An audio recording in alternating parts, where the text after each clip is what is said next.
Hello दोस्तों, स्वागत है आप सभी का आपके अपने YouTube channel study with Tiwari sir 100 के पर।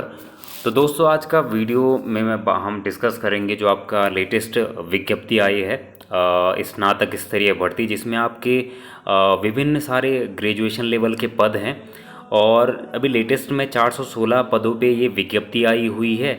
और इसका एक शॉर्ट वीडियो में मैंने आपको इन्फॉर्मेशन देने के लिए बता दिया था कि ताकि जो बच्चे जुड़े हुए हैं उनको थोड़ा एक इन्फॉर्मेशन मिल पाए कि ये विज्ञप्ति आ चुकी है आपकी। ठीक है, तो अभी इसका विज्ञापन 9 अप्रैल को जारी हो गया था दोस्तों।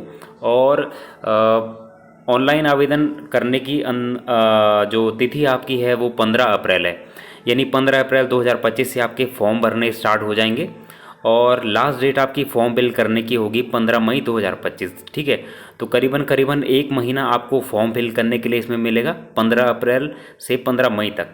और ऑनलाइन आवेदन पत्र में संशोधन करने की तिथि जो आपकी होगी वो 18 मई से 20 मई 2025, यानी नेक्स्ट मंथ में आपका करेक्शन का, सपोज़ आपका कोई नाम गलत हो जाता है या फिर कोई डॉक्यूमेंट आप सबमिट नहीं कर पाते, जैसे EWS वगैरह कोई ठीक है, आरक्षण से संबंधित कोई प्रपत्र आपका हो गया, कोई नाम में मिस्टेक हो गई, फादर नेम मदर नेम में मिस्टेक हो गई, तो उसके लिए करेक्शन का एक लिंक खुलता है जिसमें आप उसको फिर ऑन करके अपना सही डाटा उसमें फीड कर सकते हैं। इसलिए जो है करेक्शन का लिंक आपको इसमें दिया जाएगा, जो आपका 18 मई से 20 मई के बीच में खुलेगा। और लिखित परीक्षा की जो संभावित तिथि है वो 27 जुलाई 2025 को है, यानी जुलाई में आपका इसका एग्ज़ाम हो जाएगा।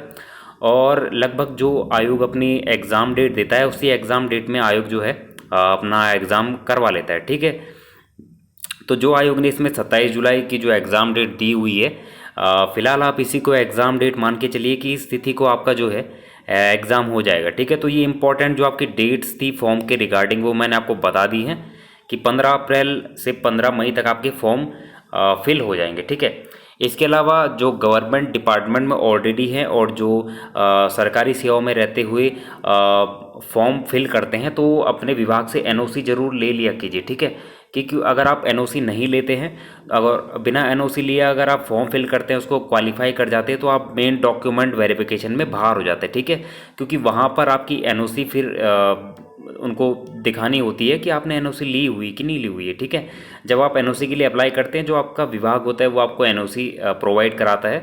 तो जो ऑलरेडी गवर्नमेंट जॉब में है उनको बिना NOC के आप फॉर्म मत भरिएगा, अदरवाइज़ जो है फाइनल मेरिट सिलेक्शन में आप अंदर नहीं लिए जाएंगे। ठीक है, तो चलिए हम इसमें बढ़ते हैं कि इसमें कौन कौन से आपके पद हैं। तो सबसे पहला इसमें सहायक समीक्षा अधिकारी उत्तराखंड राज्यपाल सचिवालय का है, जो लेवल 7 की जॉब है, जिसमें आपके मात्र 3 पद हैं इसमें। ठीक है, तो 3 पद आपके इसके हो गए, लेवल 7 की ये जॉब है। उसके अलावा वैयक्तिक सहायक स्टेनोग्राफर उत्तराखंड अधीनस्थ सेवा चयन आयोग, जो आपका UKSSC है, इसमें भी 3 पद हैं इसके, लेवल 6 की ये पोस्ट है। सहायक अधीक्षक, इसके 5 पद हैं, महिला कल्याण विभाग में है ये, और लेवल 5 की ये जॉब है। राजस्व उपनिरीक्षक पटवारी के, जिसमें 119 पद हैं और लेवल 5 की ये जॉब है। और ये आपके वही पद हैं जो पिछले वाली भर्ती में जैसे बच्चों ने ज्वाइन वगैरह नहीं किया था, तो उसमें करीबन इतने पद खाली हो गए थे। ठीक है, तो लगभग इसके बाद पटवारी की जो भर्ती नहीं आएगी वो आपको काफ़ी टाइम बाद देखने को मिलेगी। ठीक है, क्योंकि ये पिछले जो भर्ती हुई थी पटवारी की, उसमें बच्चों ने जो ज्वाइन नहीं किया था या फिर कोई अदर डिपार्टमेंट में चले गए थे, तो उसके बाद जो है आपके पद खाली हो गए थे। तो ये फाइनल भर्ती है पटवारी की। इसके बाद आपको काफ़ी लंबे टाइम के बाद, यानी 3 साल 4 साल के बाद देखने को मिल सकती है, क्योंकि इसके बाद जो है पटवारी के पद फुलफिल हो जाएंगे। ठीक है, ये इसके बाद आपको एक लंबा इंतज़ार करना पड़ेगा पटवारी के पदों के लिए, क्योंकि यहाँ इसके बाद जो है फॉर्म फिल हो जाएंगे इसके। ठीक है, वैसा ही लेखपाल का भी है, तो लेखपाल के भी 61 पद हैं, वही हैं जो आपके पिछले टाइम पे जो भर्ती में लोगों ने छोड़ दिए थे, ज्वाइन नहीं किए थे, तो वही ये पद हैं। और इन पे दोबारा इन पे भर्ती निकाली गई है, वेटिंग उस टाइम पे आई नहीं थी, तो ये वही पद हैं। इसके बाद ये पटवारी लेखपाल की जो भर्ती आएगी आपकी नई, उसमें आपको काफ़ी लंबा टाइम देखने को मिल सकता है, क्योंकि आपके पद फुलफिल हो जाएंगे, तो एक लंबा टाइम फिर नेक्स्ट भर्ती आने में लगेगा इसमें। वीडियो VPDO के भी सेम सीन है इसमें भी जो पिछली बार की जो भर्तियां हुई हैं वीडियो की, उसमें जिन बच्चों ने ज्वाइन नहीं किया है या फिर जो बच्चे अदर डिपार्टमेंट में चले गए हैं इसको छोड़ के, तो उन्हीं पद जो खाली हुए हैं आपके, उसी पे ये भर्ती आती है। ठीक है, तो इन भर्तियों को नेक्स्ट टाइम पे आने में काफ़ी टाइम लग सकता है, क्योंकि ये आपकी लगभग फाइनल पद हैं। इसके बाद पद जो है फुलफिल हो जाएंगे, तो वीडियो वीपीडीओ आपके वीडियो के 205 पद हैं, वीपीडीओ में आपके 16 पद है जिसमें आपका ट्रिपल सी मांगा जाता है, ठीक है। और ट्रिपल सी के बारे में मैं एक चीज़ बता दूं कि ट्रिपल सी आपका फॉर्म फिल करने की डेट लास्ट डेट से पहले का या उस डेट तक का होना चाहिए, ठीक है। जैसे कि आपका फॉर्म फिल करने का लास्ट डेट है 15 मई, तो आपका जो ट्रिपल सी है वो 15 मई तक या 15 मई से पहले तक का होना चाहिए, तभी आप इस फॉर्म में उसको अप्लाई कर पाएंगे, कि ठीक है। क्योंकि ये किसी ने मुझे व्हाट्सएप पे पूछा था, इसलिए मैं आपको बता रहा हूँ कि ट्रिपल सी हो या कोई भी आपका डॉक्यूमेंट हो, चाहे आपका ईडब्ल्यूएस हो, आरक्षण से रिलेटेड कोई भी आपका डॉक्यूमेंट हो, वो आपका फॉर्म फिल करने की जो लास्ट डेट होती है उस डेट से पहले का होना चाहिए, तभी आप उसको फॉर्म में फिल करते टाइम पे उसको यस या नो कर सकते हैं, ठीक है। तो ये मैंने आपको बता दिया। स्वागती उत्तराखंड पर्यटन विकास परिषद के 3 पद हैं और सहायक स्वागती उत्तराखंड पर्यटन विकास परिषद के आपके 1 पद है। तो कुल मिला के टोटल आपके पदों की संख्या हो जाती है 416। तो 416 आपके इसमें पद हैं स्नातक स्तरीय भर्ती में। अब हम इसका कैटेगरी वाइज देख लेंगे कि कितने पद आपके दिए गए हैं। जैसे सहायक समीक्षा अधिकारी के आपके 3 पद हैं, ठीक है। और इसमें आपका कैटेगरी वाइज डिवाइडेशन किया गया है और लेवल 7 की ये भर्ती है आपकी 44,900 से 42,400 इसका पे स्केल है आपका, ठीक है। इसके अलावा अंशदायी पेंशन युक्त स्थायी और अराजपत्रित, ठीक है, ये इसका क्राइटेरिया है। इसमें आपका भारत में विधि द्वारा स्थापित किसी विश्वविद्यालय से स्नातक उपाधि के साथ किसी मान्यता प्राप्त संस्था या विश्वविद्यालय से कंप्यूटर ज्ञान में डिप्लोमा या डोयक सोसाइटी द्वारा प्रदत्त ओआर का प्रमाण पत्र तथा हिंदी कंप्यूटर टंकण में 4000 की डिप्रेशन पर आवर की स्पीड होनी चाहिए, तब आप जो है इसके लिए क्वालिफाई इस फॉर्म को भरने के लिए एलिजिबल हो पाएंगे, ठीक है। अगला आपका जो पद दिया गया है वो वैयक्तिक सहायक का है, जिसमें आपके 3 पद हैं और 21 से 42 वर्ष की इसमें आयु है आपकी। लेवल 6 की ये पोस्ट है। भारत में विधि द्वारा स्थापित किसी विश्वविद्यालय से आपका ग्रेजुएशन या उसके समकक्ष मान्यता प्राप्त अर्हता होना आवश्यक है तथा सरकार द्वारा मान्यता प्राप्त किसी संस्था विश्वविद्यालय से 1 वर्षीय कंप्यूटर पाठ्यक्रम का प्रमाण पत्र आपका पास होना चाहिए, ठीक है। अथवा जो है कंप्यूटर विज्ञान विषय के साथ आपका ग्रेजुएशन होना चाहिए। इन दोनों में से एक चीज़ आपकी होनी चाहिए। हिंदी आशुलेखन में आपका 80 शब्द प्रति मिनट और कंप्यूटर टंकण में न्यूनतम 8000 की डिप्रेशन प्रति घंटा की गति आपकी होनी चाहिए। अंग्रेजी आशुलेखन में आपका 100 शब्द प्रति मिनट और कंप्यूटर पर टंकण में न्यूनतम 9000 की डिप्रेशन प्रति घंटा की स्पीड आपकी होनी चाहिए। अगर आप इन मानकों को पूरा करते फिर आप जो है इस फॉर्म को भर पाएंगे। अगला जो आपका पद है वो सहायक अधीक्षक का है, जिसमें आपके 5 पद दिए हुए हैं। लेवल 5 की ये भर्ती है, 21 से 42 वर्ष इसमें आयु है। भारत में विधि द्वारा स्थापित किसी विश्वविद्यालय से एक विषय के रूप में समाजशास्त्र के साथ आपका ग्रेजुएशन होना चाहिए अथवा सरकार द्वारा उसके समकक्ष मान्यता प्राप्त कोई अर्हता आपके पास हो। दूसरा आपको दिया गया है किसी सरकारी संगठन में या मान्यता प्राप्त स्वैच्छिक संगठन में आपका प्रशासनिक कार्य का 1 वर्ष का अनुभव होना चाहिए, ठीक है, तब आप इसको सहायक अधीक्षक के पद को भर पाएंगे, ठीक है। जिसमें कुछ स्पेसिफिक क्वालिफिकेशन आपकी मांगी जाती है, उसमें थोड़ा कंपटीशन कम हो जाता है, तो इसलिए इन पदों की मेरिट थोड़ा जो है कम जाती है। अगला आपका पद दिया गया है दोस्तों पटवारी का, जिसमें 119 पद है। इसमें डिस्ट्रिक्ट वाइज आपके पद दिए हुए हैं और ठीक है, जब आप फाइनल आपका एग्ज़ाम हो जाएगा तब आप शायद डिस्ट्रिक्ट चूज़ इसमें कर सकते हैं, या फिर जब आपका फॉर्म भरना स्टार्ट होगा उस टाइम पे देखना पड़ेगा कि आयोग ने किस टाइप से दिया हुआ है, ठीक है। या फिर फॉर्म भरते टाइम भी दे सकता है डिस्ट्रिक्ट चूज़ करने का, या फिर जब आपका फाइनल मेरिट इसका लग जाएगा उसके बाद आयोग बता सकता है कि आपको कौन से डिस्ट्रिक्ट को प्रेफरेंस देना है, ठीक है। तो ये आपका बाद में भी पता चल सकता है। ये पूरा आपका पटवारी लेखपाल पटवारी का है। 21 से 28 वर्ष इसमें आयु होती है। लेवल 5 की ये भर्ती है और पटवारी की जो जॉब होती है थोड़ा बिजी जॉब होती है, थोड़ा वर्कलोड इसमें होता है, क्योंकि ये पटवारी की जॉब से मैं थोड़ा वाकिफ़ हूँ। थोड़ा वर्कलोड होता है इसमें क्योंकि, और फिर जो है इस पर ऊपर से आपके डीएम ऑफिस से हो गया, इसमें थोड़ा काम पे थोड़ा प्रेशर भी रहता है, क्योंकि इसमें पटवारी को जो है एक तो उसे अपने क्षेत्र में रहना पड़ता है, और विभिन्न चीज़ें जैसे आपकी क्रॉप कटिंग हो गई आपका, और वेरिफिकेशन वगैरह होते हैं, जैसे नए जॉब के वेरिफिकेशन आते हैं वो आपको देने होते हैं, क्रॉप कटिंग हो गया। अगर कहीं रेवेन्यू पुलिस पावर है तो वहाँ जैसे आपके लड़ाई झगड़े हो गए, या फिर सुसाइड हो गया, डेथ केस हो गया, मर्डर हो गया, वो सब आपको देखने होते हैं, फिर उस पर आपको रिपोर्ट वगैरह देनी होती है। इसके अलावा थोड़ा एसडीएम ऑफिस से भी आपके ऊपर थोड़ा वर्कलोड का प्रेशर रहता है। तो लेवल एक अच्छे लेवल की जॉब है, पे स्केल एक अच्छा है, एक आपको एक चौकी मिलती है, इसमें चौकी में आप रहते हैं आराम से, आपका डबल फ्लोर वाली चौकी होती है, नीचे आपका ऑफिस होता है, ऊपर आपका रहने के लिए होता है, काफ़ी बड़ी होती है, एकदम अच्छा आपको रहने को इसमें मिल जाता है। पे स्केल अच्छा है, लेकिन थोड़ा सा बिजी जॉब है, क्योंकि आपको अपने क्षेत्र में रहना होता है, और वर्कलोड भी होता है इसमें, ठीक है, क्योंकि आपको खतौनियाँ बनानी होती हैं, खतौनियाँ भी चेंज होती हैं आपकी, तो ठीक ठाक काम इसमें होता है। लेखपाल में भी सेम है आपका, ठीक है, लेखपाल में भी पटवारी की तरह ही आपका सेम वर्क होता है। और ये आपके राजस्व उप निरीक्षक लेखपाल के पद हैं, 61 पद इसमें आपके हो जाते हैं। इसमें आपको केवल मैदानी एरियाज़ में ही मिलता है, ठीक है। लेखपाल के 4 पद वैसे पौड़ी ज़िले में भी हैं, लेकिन अभी वो फुलफिल हैं, ठीक है, अभी कोई भी पौड़ी ज़िले में पद रिक्त नहीं है लेखपाल का। 4 पद हैं जो आपके कोटद्वार में आते हैं लेखपाल के, अभी चारों के चारों फुलफिल है, इसलिए पौड़ी जनपद इसमें आया नहीं है, ठीक है। अदरवाइज़ कोई पौड़ी जनपद वाला बंदा होता है, तो वो अगर किसी अदर डिस्ट्रिक्ट में उसका सिलेक्शन हो जाता है और पौड़ी आना चाहता है, तो फिर वो मैचुअल भी करा सकता है, अपना मैचुअल भी आपका हो जाता है, तो इसका कोई दिक्कत नहीं है आपको, ठीक है।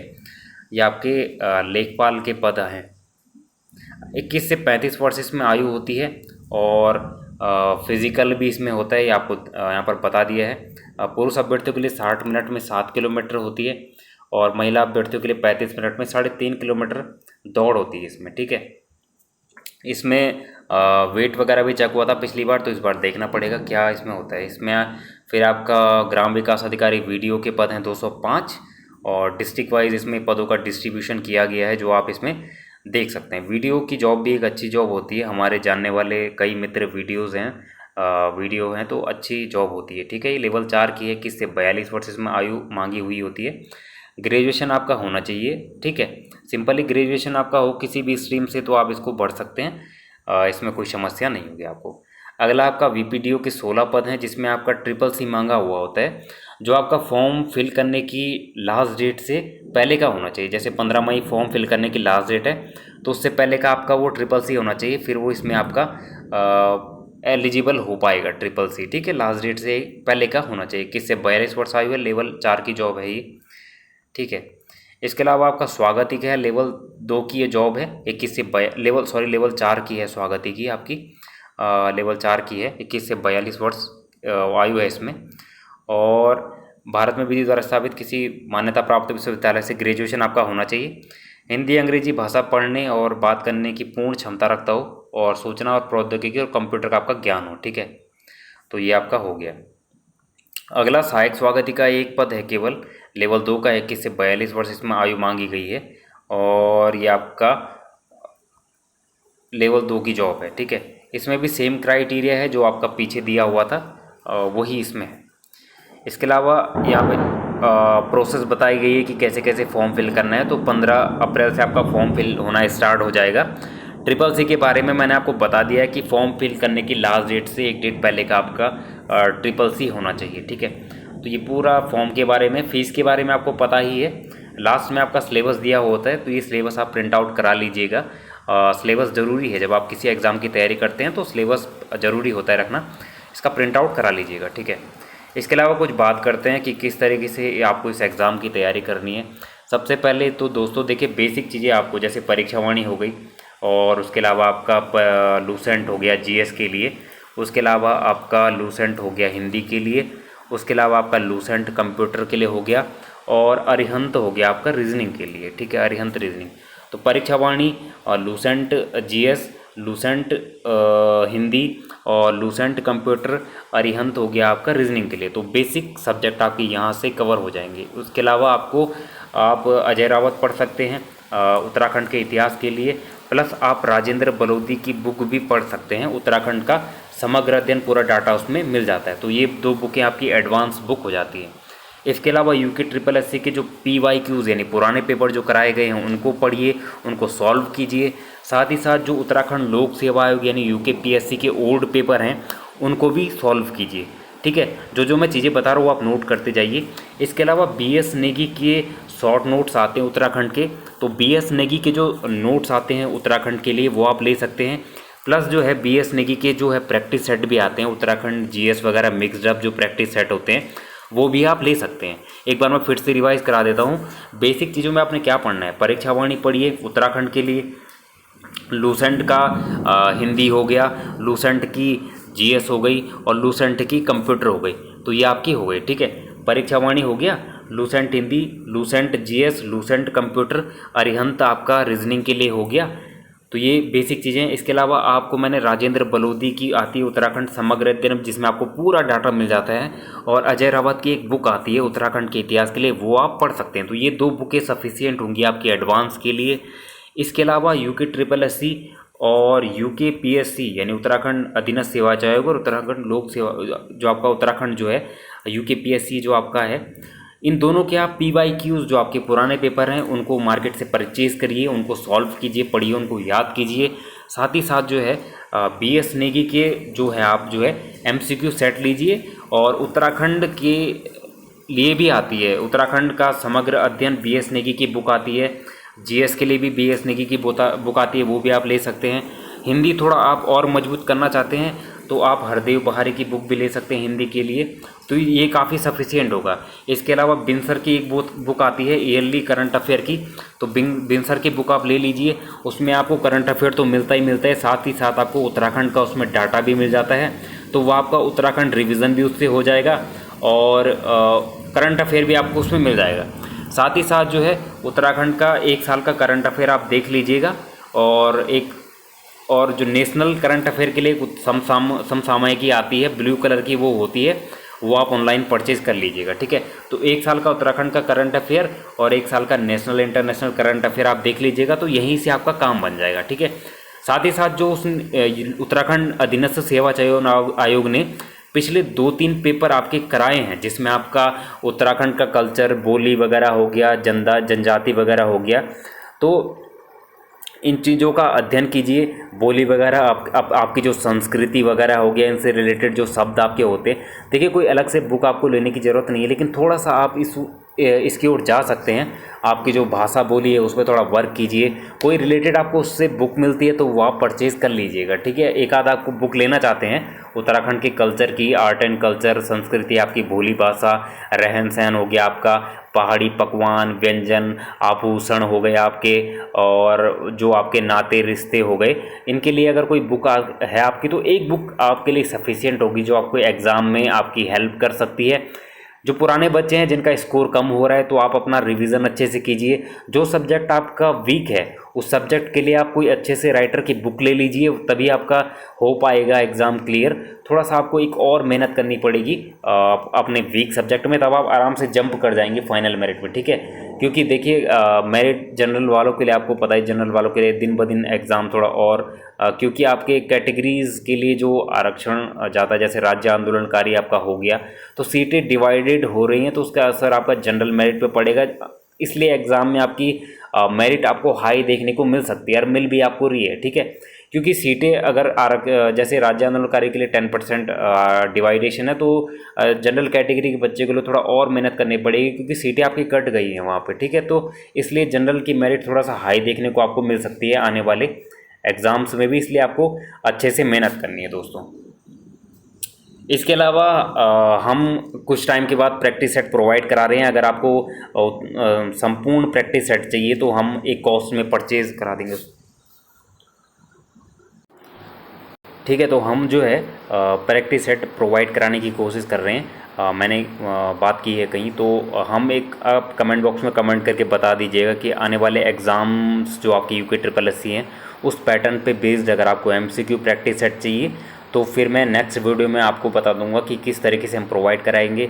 देखिए, हम 2 तरीके से प्रोवाइड करा सकते हैं, या तो फिर हम एक पेड ग्रुप बनाएंगे व्हाट्सएप पे, जो हमको फ़ीस पे करेगा उसको हम जो है वीकली उस ग्रुप में प्रैक्टिस सेट प्रोवाइड कराते जाएंगे।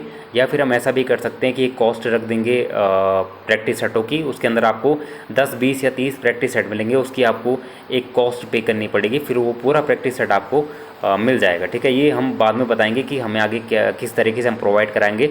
लेकिन फ़िलहाल मैं आपको बता रहा हूँ कि अगर आपको आने वाले एग्ज़ाम्स के लिए UPSSC के लेटेस्ट जो ट्रेंड चल रहा है उस पर बेस्ड MCQ प्रैक्टिस सेट चाहिए तो आप कमेंट बॉक्स में कमेंट करके बता दीजिएगा, फिर हम इस पर लग जाएंगे। हम फिर आपको बताएंगे कि आपको वीकली प्रोवाइड कराएंगे या फिर एक मुफ्त आपको प्रोवाइड करा दिया जाएगा। ठीक है, तो फिलहाल स्ट्रेटेजी मैंने आपको बता दी है। इन सब्जेक्ट पे आप पढ़ाई कीजिए, मेहनत कीजिए, और जो प्रैक्टिस सेट हम प्रोवाइड कराएंगे उसका सॉल्यूशन भी मैं चैनल पे कराऊंगा। शायद टाइम मुझे लगेगा ऑफिस वर्क के साथ, तो हम उसका सॉल्यूशन भी कराएंगे। तो कमेंट बॉक्स में आप कमेंट करके बता दीजिएगा। अगर ज़्यादा बच्चे इच्छुक होंगे आने वाले एग्ज़ाम्स के लिए प्रैक्टिस सेट के लिए, तो फिर मैं कमेंट देखूंगा आपके। अगर ज़्यादा बच्चे इच्छुक होंगे फिर हम इस पे काम करेंगे, क्योंकि थोड़ा सा वहाँ पर हमें वर्क करना पड़ेगा लेटेस्ट ट्रेंड पे। ठीक है, वहाँ पे आपको आर्ट एंड कल्चर वगैरह एक मैं डेमो दिखा दूंगा, फिर आपको परचेज़ करना होगा तो आप मुझे बता दीजिएगा। ठीक है, तो चलिए दोस्तों, आज की वीडियो में इतना ही। थोड़ा सा इन्फॉर्मेटिव था वीडियो, आपको आने वाले जो आपकी वैकेंसी है इसके रिगार्डिंग किस तरीके से, ठीक है,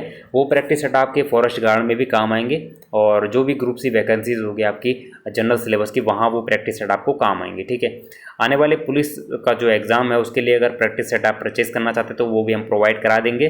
कमेंट बॉक्स में आप अपनी क्वेरी, अपना डिमांड, अपना प्रश्न जो भी आपका है आप बता सकते हैं। चलिए दोस्तों, मिलते हैं फिर आपको नेक्स्ट वीडियो में। और अभी मैं श्रीनगर आया हूँ, अगर श्रीनगर से कोई जुड़ा हुआ है तो वो मुझे मिल सकता है, मुझे कमेंट बॉक्स में कमेंट करके बता दीजिएगा। चलिए दोस्तों, बाय बाय, धन्यवाद, गुड नाइट, शुभ रात्रि।